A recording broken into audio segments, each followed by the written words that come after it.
This is just a lantern battery and an ordinary doorbell on it. 6-volt doorbell. 2 wires going on either side, and we use this for detecting continuity. That is the electricity getting through something? So looking at this diagram, we could see where the electricity is supposed to go. And for instance, we were looking to make sure, let's say that we want to know if this resistor is good. We'll connect to R2 and R4, and we should be able to hear the bell ring. So down inside of here, we happen to have these labeled so we can tell what they are. If I can get around it anyway. These wires go back up into the controller of the car. This is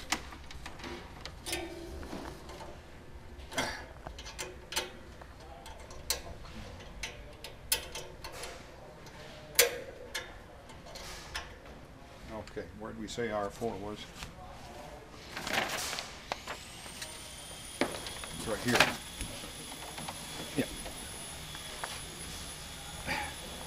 It's going to be the more exciting episode of this.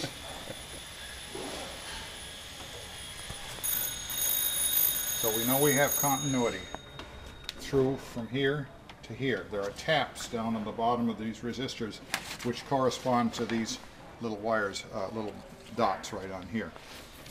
What we were concerned about, if you just looked at this, you'd think that all of this was connected as one unit, but there's not supposed to be any power between here and here, and we just determined that there was not, because on one other car we did, there was, and there were spectacular sparks when we started the car the first time. So we wish to avoid that, and we have done so. Now we also have checked the controller. We just finished. Yes, we just, what we did on the controller, this is the drum that turns around. These represent the fingers that make contact, that slide over as the drum turns toward it.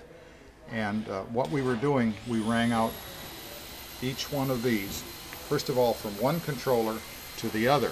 This is the number 2 end, the number 1 end. So that you made sure we had the same connection made in both of them.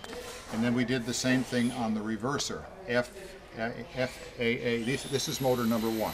F1, AA1, and FF1. Field, armature. There's also the other end of the armature is right here for A1 and for the armatures for 1 and 3, and this is for motors number 2. This is what they call a cutout switch, but we weren't concerned with that at this point.